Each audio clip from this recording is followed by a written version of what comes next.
avanzar a otros temas, algo completamente distinto. En solo 2 años, los campamentos en el país aumentaron un 31% según los datos entregados por el Ministerio de Vivienda y Urbanismo. Este incremento se concentra principalmente en las regiones metropolitana, en Arica y Parinacota y también en Antofagasta, especialmente los campamentos de migrantes. En base a esta información, Techo Chile y Déficit Cero han realizado un estudio donde identificaron que en esas regiones la mayoría de estos asentamientos son de personas justamente migrantes. Vamos a profundizar en la cifra, en la realidad que hay detrás de este estudio. Estamos justamente con el coordinador de estudios de Déficit Cero, Clemente Larraín. Muchísimas gracias, Clemente, por estar con nosotros y bienvenido. Muchas gracias por la invitación. A ver, dividamos como en dos partes, porque una cosa es el aumento de los campamentos y otra cosa también es cómo los campamentos han ido mutando. Son hoy día en su composición, en su funcionamiento un poco distintos. Vamos a lo primero, que es el aumento. ¿Por qué en estos últimos 2 años, no sé si lo logran determinar, han aumentado la cantidad de campamentos que en algún momento para nuestro país la meta era erradicarlos? Sí, bueno, cerca del año 2011-2012 tuvimos nuestro mínimo histórico de hogares en campamentos, alrededor de 27.000 hogares, y luego de eso comenzó un aumento progresivo y lento hasta el año 2019, en que ya del año 2019 en adelante hay un crecimiento acelerado. El año 2019 teníamos cerca de 41.000 hogares en campamentos y ya para el catastro 2022-2023 teníamos 114.000 hogares, un aumento casi al doble, el triple de hogares en campamento en apenas 4 años. Ya, ¿y se sabe a qué responde eso? ¿Pasó algo? ¿Dejamos de hacer algo? ¿Algo impactó de mayor medida para que del 2019 se haya como acelerado tanto el ritmo? Bueno, nosotros tenemos una tesis que es que el aumento de campamentos es un síntoma de un problema mucho más profundo, que es la dificultad en el acceso a la vivienda. Básicamente, los hogares hoy día buscan arrendar, comprar o se allegan, buscan diferentes estrategias y en los últimos años hemos visto que han subido los precios de compra, los precios de arriendo son cada vez un porcentaje más alto de los ingresos de los hogares, las personas empiezan a arrendar piezas, arriendo informal, se empiezan a llegar y como solución, como una de las últimas soluciones, se terminan trasladando a campamentos. De hecho, si uno le pregunta a los hogares de campamentos por qué motivos se trasladaron, la gran mayoría dice que es por el alza en el costo de los arriendos y los bajos ingresos. 2/3 de los hogares en campamentos estaban o allegados o arrendaron una pieza sin contrato. Por tanto, esto es un reflejo, un síntoma visible de un problema mucho más profundo, que es el acceso a la vivienda. Claro, una vivienda que se ha encarecido, hay cada día menos suelo también para poder construirla. Esto se ha ido complejizando y probablemente, si seguimos en este mismo escenario, se pueda proyectar que sigan aumentando los campamentos, ¿o no?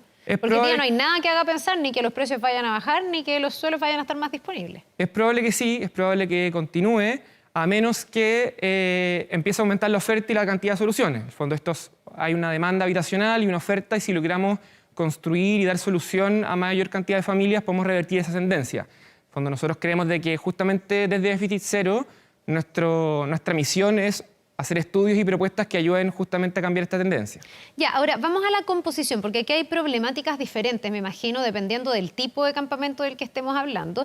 Hemos visto algunos campamentos donde llegan a ser desalojos operativos, allanamientos, incluso destrucción de viviendas, y la calidad de las viviendas sorprende porque están bastante consolidadas, o sea, viviendas de 2 pisos, hemos visto estos campamentos incluso en el norte con vista al mar, y uno dice, bueno, ¿qué tan campamento? Uno tiene en la memoria ese campamento mucho más rudimentario, tal vez, de este país que se ponía como meta erradicarlos, pero pareciera ser que la composición y la consolidación de los campamentos es diferente, además dependiendo de la región donde estemos, ¿no? Claro, justamente el estudio que publicamos con Techo y Déficit Cero esta semana es un estudio de tipologías de campamentos. O sea, nosotros reconocemos de que hay una diversidad de campamentos. Los campamentos anteriormente se entendían como una realidad homogénea, grupos de chilenos que se tomaban un terreno en busca de una solución habitacional y era un campamento transitorio, donde era por un tiempo. Esperando a lo mejor que llegara la vivienda. Claro, y lo que vemos ahora es de que hay una diversidad de expectativas, de nacionalidades, de materialidad a la vivienda, acceso a servicios básicos, avance la solución,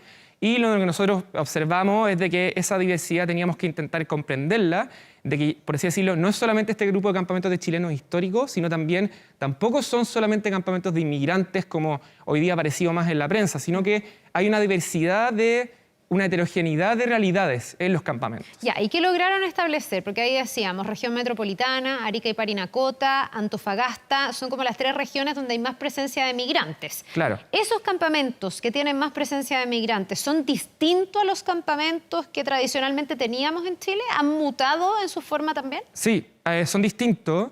Por ejemplo, nosotros definimos de que, o sea, proponemos 5 tipologías de campamentos. Ya. La primera serían pequeños inactivos, que son grupos de chilenos que llevan mucho tiempo en campamentos y están desafectados de la política habitacional.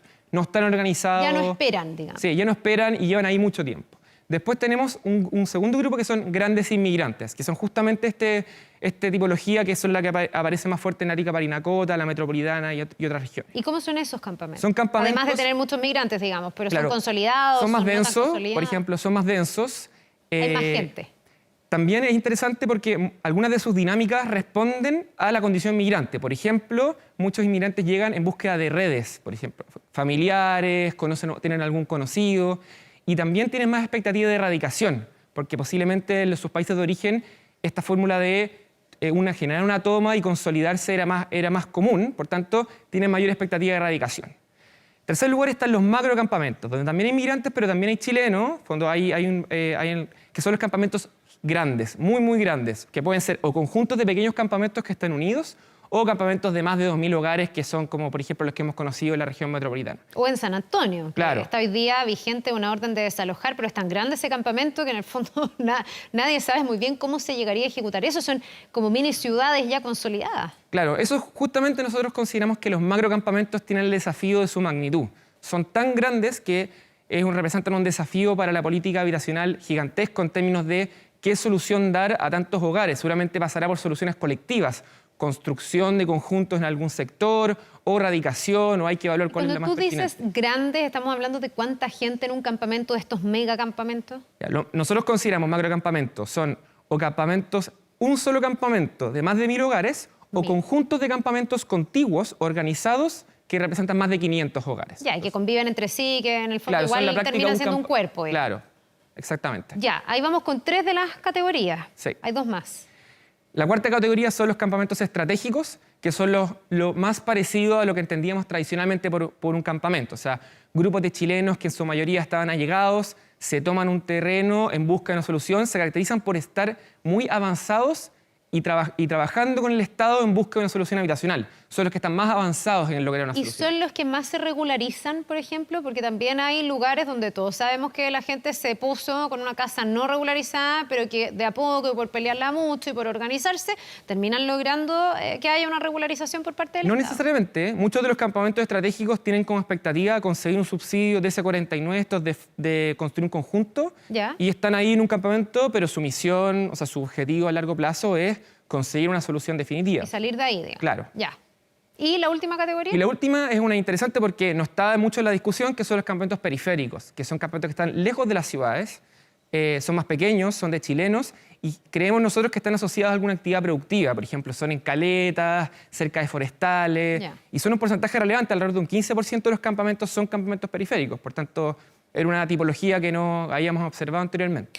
Ya, bueno, con cierto nivel de estigmatización también, y eso es bien lamentable, los campamentos han estado en la retina pública, en los medios de comunicación, sobre todo este año, el año pasado, por los niveles de violencia, por también cómo de pronto detrás de las viviendas, las fachadas, hay actividades ilícitas. Lo vimos en Cerrillos, por ejemplo, donde se denunció incluso inhumaciones ilegales. O sea, realmente una denuncia muy relevante con el testimonio permanente de las personas que sienten, incluso habiendo vivido siempre en un campamento, que hoy día están en una situación de inseguridad mayor. ¿Eso lo constatan ustedes en el estudio?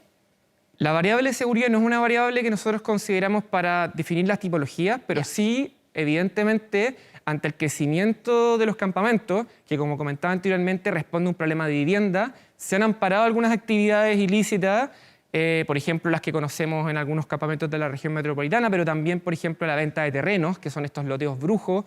Por tanto, a partir de un problema que es real, que es la dificultad de acceso a la vivienda, se han amparado algún tipo de actividades ilícitas en algunos campamentos que pueden ser los grandes inmigrantes, los estratégicos. En fondo, no hay una asociación directa entre algunas tipologías y algunos problemas de seguridad, pero efectivamente eso está ocurriendo al amparo del crecimiento de este fenómeno. Clemente, ¿y hay distinciones respecto de las ayudas que puedan recibir las personas que están en cada uno de los campamentos, que tendrá mucho que ver con la expectativa de erradicación que tengan o no, pero también los niveles de cobertura que tiene el Estado ahí, y en los dos sentidos? Porque una cosa es cuántos servicios, cuánto acceso a temas relevantes para el día a día tienen las personas que están en los campamentos. Esa es la mirada desde el bienestar de las personas. Pero también desde el punto de vista de la seguridad, ¿cuánto está llegando el Estado a fiscalizar que dentro de los campamentos no se empiece a generar estas redes, estas verdaderas mafias que ponen una barbería que no es una barbería, que ponen una discoteca dentro del campamento y que terminamos con denuncias incluso de inhumaciones ilegales? O sea, ¿cómo funciona el Estado respecto de los campamentos?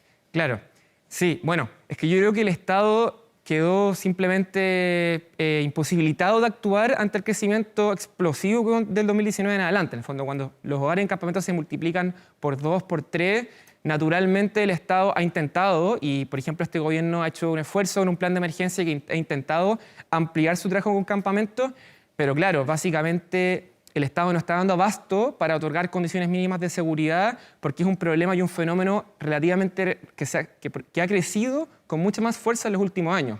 Yo creo que con los años, o sea, más que con los años, esperamos que pronto, y sobre todo con la crisis de seguridad, el Estado tenga una presencia cada vez más activa para obviamente abordar el problema de seguridad, pero también para abordar el problema de fondo, que es un problema de vivienda, en el fondo. Sí, pero si se aborda en serio, ya, el tema de la vivienda es una cosa, y sabemos que hay un déficit y eso es real, le ha costado a todos los gobiernos. Hoy día hay 260.000 viviendas comprometidas, se están construyendo, entregando en distintas etapas, deberíamos llegar a esas 260.000 en este gobierno. Sabemos que el déficit son 700.000 y hay estudios que hablan de más, de 900.000 para arriba.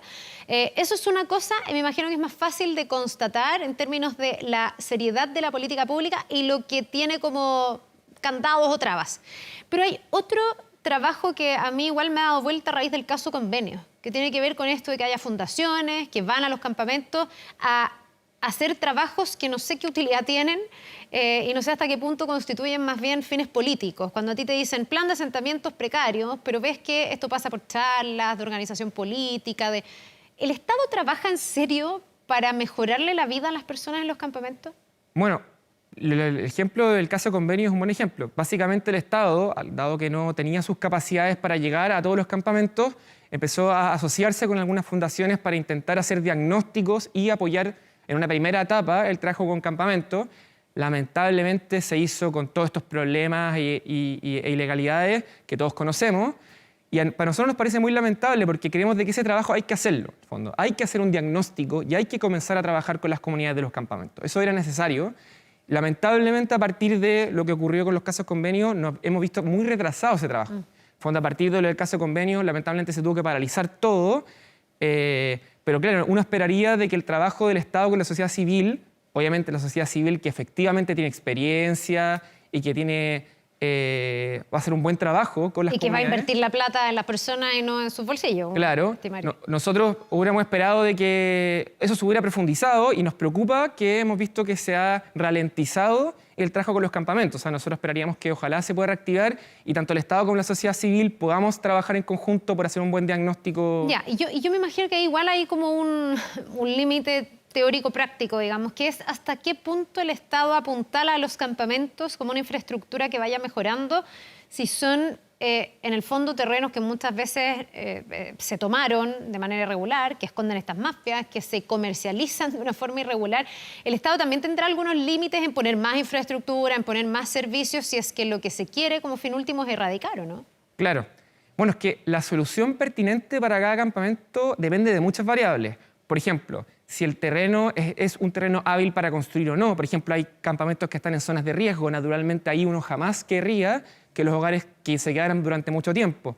Nosotros de Déficit Cero hemos impulsado la idea de que ojalá existieran barrios transitorios, es decir, un barrio donde una comunidad que está en un campamento pudiera localizarse, temporalmente salir del campamento, estar ahí un tiempo y luego poder alcanzar una solución. En el fondo, las circunstancias de cada campamento son muy diferentes. Algunas están en un terreno del Estado, otras en terrenos de privados, otros están dentro del límite urbano, otros fuera del límite urbano, otros en zonas de riesgo, otras no. Las expectativas también son diferentes. Todo dentro de lo regular y en el fondo bien establecido, me imagino, porque aquí también los incentivos son súper complejos, nuevamente, desde el punto teórico práctico, porque claro, alguien podría decir, yo te ponía el ejemplo de San Antonio, alguien podría decir, bueno, este campamento ya es tan grande, está tan asentado, que a lo mejor hay que regularizar a todas estas personas.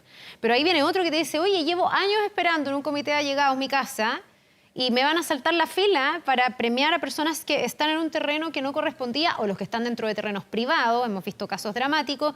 ¿Cómo van a premiar a las personas por tomarse terrenos, por estar en lugares no establecidos? Ahí también me imagino que tiene que haber una política bien definida que vaya priorizando a quienes efectivamente cumplen las normas, ¿o no? Sí, totalmente de acuerdo. Básicamente hay un problema, que es que hay hogares en campamentos muy grandes que cuesta, por así decirlo, darle una solución. Está el incentivo a comprar el terreno por parte del Estado para generar la erradicación, pero también hay comités de allegados que llevan muchos años esperando que, claro, ven cómo se le da prioridad a quienes se toman un terreno por sobre ellos. Hay un problema al respecto y por eso yo creo que ahí la solución, o sea, no hay, por así decirlo, una bala de plata clara, o sea, en el fondo depende. Un campamento histórico que lleva muchos años, por ejemplo, campamentos que están en Valparaíso que llevan décadas, ahí uno pensaría que la erradicación es la solución más adecuada, pero otros campamentos que llevan menos tiempo, claro, no pueden llegar y estar por sobre quienes llevan más tiempo esperando. Yo creo que ahí hay que evaluar caso a caso, intentando priorizar aquellos hogares que llevan más tiempo esperando y están en una situación más crítica. Yo creo que ese tiene... Bien, pues qué bueno que exista este estudio que han hecho en conjunto con Techo para también tener mucha más información, datos que permitan ir tomando buenas decisiones en materia de política pública para ojalá retomar esa idea y esa senda de erradicar los campamentos pensando en que la gente viva en buenas condiciones, que es básicamente lo que se esperaría. Le queremos agradecer a Clemente Larraín, coordinador de estudios de déficit cero. Gracias por estar con nosotros esta jornada. Muchas gracias por la invitación. Nos vemos.